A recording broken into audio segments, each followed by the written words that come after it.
오늘 우리가 함께 묵상할 말씀은 골로새서 3장 9절에서 11절까지의 말씀입니다. 골로새서 3장 9절에서 11절까지 말씀을 함께 읽고 오늘 우리에게 주시는 하나님의 은혜를 함께 나누도록 하겠습니다. 서로 거짓말을 하지 마십시오. 여러분은 옛사람을 그 행실과 함께 벗어버리고 새 사람을 입으십시오. 이 새 사람은 자기를 창조하신 분의 형상을 따라 끊임없이 새로워져서 참 지식에 이르게 됩니다. 거기에는 그리스인과 유대인도, 할례받은 자와 할례받지 않은 자도, 야만인도, 스구디아인도, 종도, 자유인도 없습니다. 오직 그리스도만이 모든 것이며 모든 것 안에 계십니다. 아멘. 우리는 어제 골로새서 3장 5절에서 8절 말씀을 가지고 그 새로운 성품으로 나를 살피는 성도들이 되자고 그렇게 이야기를 나눴었습니다. 그리스도 안에서 새로운 지위와 신분을 얻게 되었으니 그에 맞는 말과 행동을 갖추어 가자는 것이었죠. 그리스도인은 이렇게 과거와 단절되어야 하는 사람이 되었다는 겁니다. 자, 그런데 이렇게 새로운 성품으로 나를 살펴야 하는 동기는 우리가 분명히 이제 알게 되었습니다. 그리스도 안에서 우리는 새로운 지위와 신분을 얻었으니까요. 그리고 하나님께서 분명히 우리의 말과 행동을 따라서 판단하신다고 하셨으니까 우리는 더더욱 우리의 말과 행동으로 우리 자신을 살피는 것이 마땅합니다. 그렇다면 이 새로운 성품으로 나를 살펴가는 그 목적이 뭔가라는 겁니다.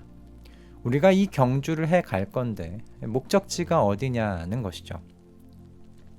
새로운 성품으로 나를 지속적으로 살피면서 거룩하신 하나님을 닮아 도덕적으로 그렇게 거룩한 사람이 되어가는 것, 그것이 목적지일까? 성령의 열매가 우리의 삶에 분명히 맺히는 것을 보게 되는 것이 우리의 목적지일까? 결론부터 말씀드리자면 그렇지 않다고 말씀드릴 수 있을 것 같습니다. 새로운 성품으로 여러분 자신을 지속적으로 살피는 이유는요, 여러분이 개인적으로 도덕적이고 거룩한 사람이 되게 하는 것에 있지 않습니다. 더 나아가는 것입니다. 목적이 뭔가?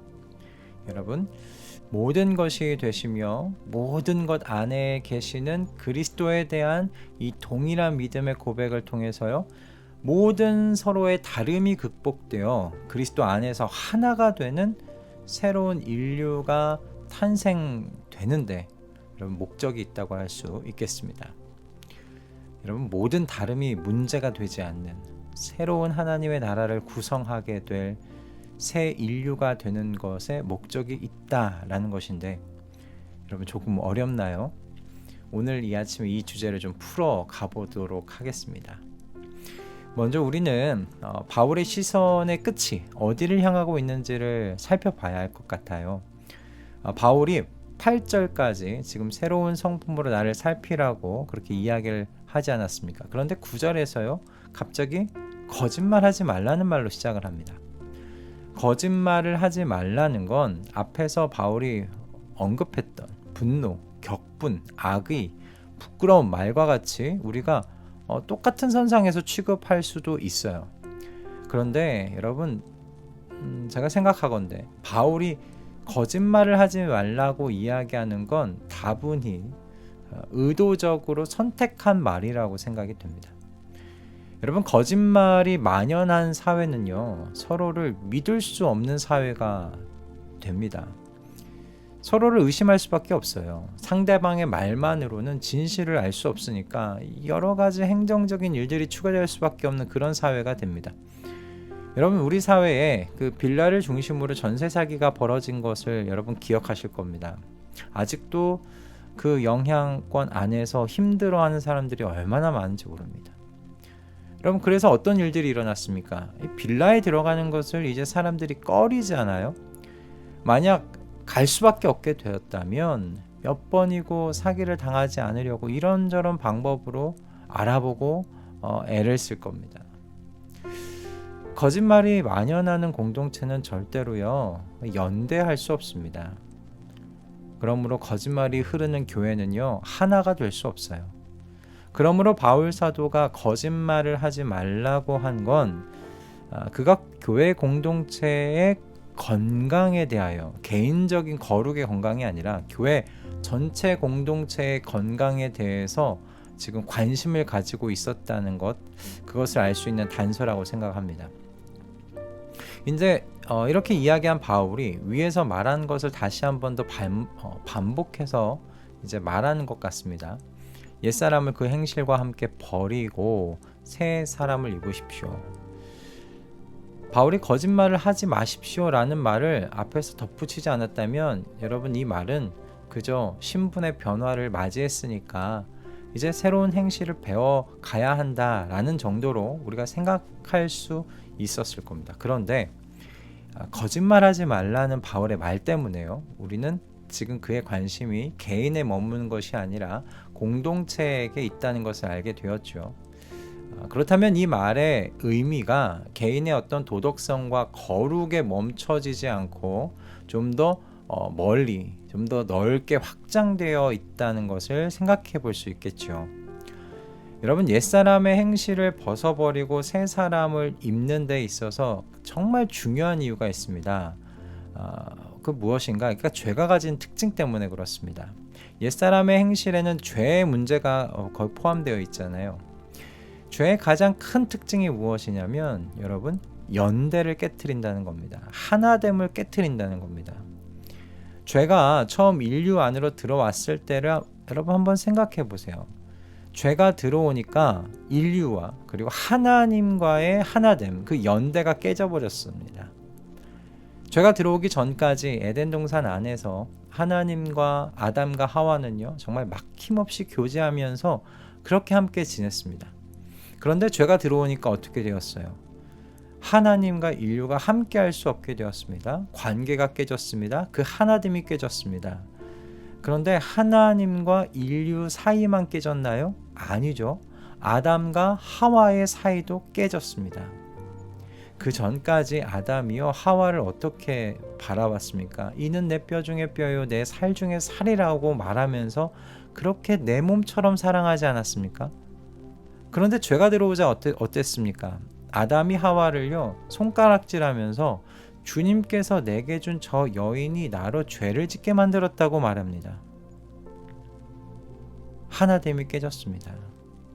내 몸처럼 사랑하던 그 아담이 이제 더 이상 없습니다. 하나님께서 하나 되게 하신 것이요 죄가 들어오니까 깨졌습니다. 그러므로 옛사람의 행실을 벗어버리라는 건요, 이 개인적인 거룩을 이루라는 어떤 도덕적인 명령을 넘어서는 의미를 가지고 있다고 우리가 여기서 생각해 볼 수가 있는 거죠.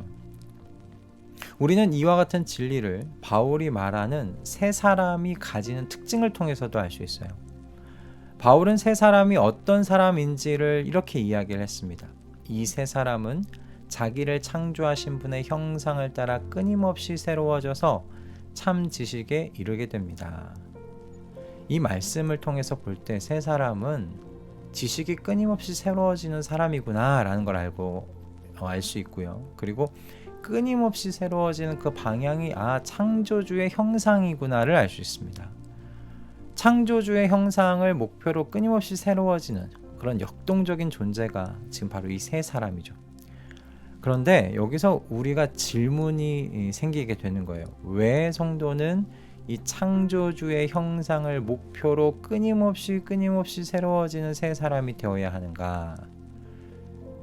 바로 이곳에서 사도 바울이 11절의 말씀과 같이 어떤 의미에서 좀 뜬금없는 말씀을 이어서 합니다.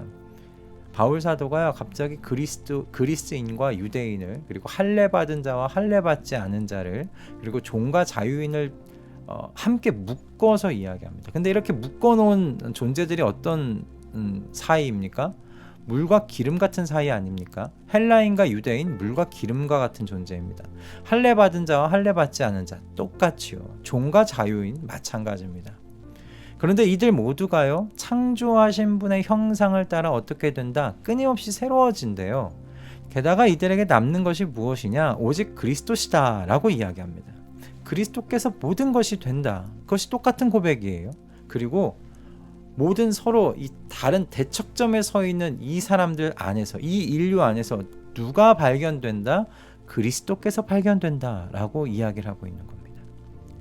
그래서 어떤 일이 지금 일어나게 되는가? 서로 연대할 수 없는 사람들, 그리스인과 유대인 서로 하나가 될 수 없다. 할례 받은 자와 할례 받지 않은 자 서로 하나가 될 수 없는 사람들이다. 종과 자유인도 연대할 수 없는 사람들이다. 그런데 그 연대할 수 없는 사람들이 그 다름을 극복하고 오직 이 그리스도로 말미암아, 이 그리스도를 통하여 하나가 되는 새 인류로 탄생하게 된다는 말씀입니다. 이것이 창조주의 형상을 목표로 끊임없이 새로워지는 새 사람, 새 인류의 목적지다라는 거죠. 저와 여러분이 마침내 당도해야 할 목적지이기도 합니다. 창조주의 형상을 담는다는 건 삼위일체 하나님을 담는다는 겁니다. 삼위일체 하나님의 성품을 담는 것이기도 하지만 그 삼위일체 하나님께서 존재하시는 그 방식도 닮아간다라는 의미이죠. 서로를 사랑하시기에 절대 나뉘실 수 없는 절대적 하나로 함께 계시는 그 하나님의 존재 방식을 말입니다. 우리의 모든 서로의 다름이 그리스도 안에서 극복이 되고 하나의 존재가 되는 하나님의 나라가 저와 여러분의 삶 속에서 나타나게 되기를 소원합니다. 이 하나님의 나라를 채워가는 그 새로운 인류를 그리스도로 말미암아 그분 안에서 만드시는 것이 우리 하나님의 목적이심을 기억하시는 이 아침 되시기를 주님의 이름으로 축복합니다. 그리스도로 말미암은 연대를 이 교회 안에서 그리고 여러분의 가정 안에서 이루어 가시는 우리 동행 가족들 되시기를 이 아침 주님의 이름으로 축복합니다. 여러분은 새로운 인류들이십니다. 창조하신 삼위일체 하나님의 형상을 따라 끊임없이 새로워지시는 새로운 인류들이십니다. 그리스도께서 모든 것이 되시고 서로 많은 것이 다른 너와 나이지만 우리 사이에 그리스도가 발견되고 있음을 고백하는 새로운 인류들이고요. 그 발견되는 그리스도로 말미암아 우리의 다름이 극복되어서 서로가 하나가 되는 그 새 인류가 탄생하는 저와 여러분의 교회가 되고 가정이 되기를 소원합니다. 그곳에 하나님의 나라가 임하여 있음을 보여주십시다. 그런 교회가 되고 그런 가정들이 되십시다. 이 아침 주님께서 우리에게 깨우치시는 이 말씀 주신 것을 감사하며 정말 힘차게 이 한날 우리 새로운 인류가 되어 살아내 보시는 저와 여러분 되기를 바랍니다. 기도하겠습니다. 주님의 말씀을 따라 옛사람을 그 행실과 함께 벗어버리고 새 사람을 주님 입고자 합니다. 새 사람을 입은 우리 안에 주님의 형상을 따라 매일같이 새로워지는 끊임없는 성장이 일어나게 하여 주시옵소서. 그래서 바라기는 삼위일체 하나님을 따라 그리스도를 고백하는 모든 사람들과 연대할 수 있게 되기를 소원합니다. 서로의 다름이 그리스도 안에서 해결되는 기적을 맛보게 하여 주시옵소서. 그래서 우리의 교회에 우리의 가정에 임하는 하나님의 나라를 경험하게 하여 주시옵소서. 예수 그리스도의 이름으로 기도드립니다. 아멘.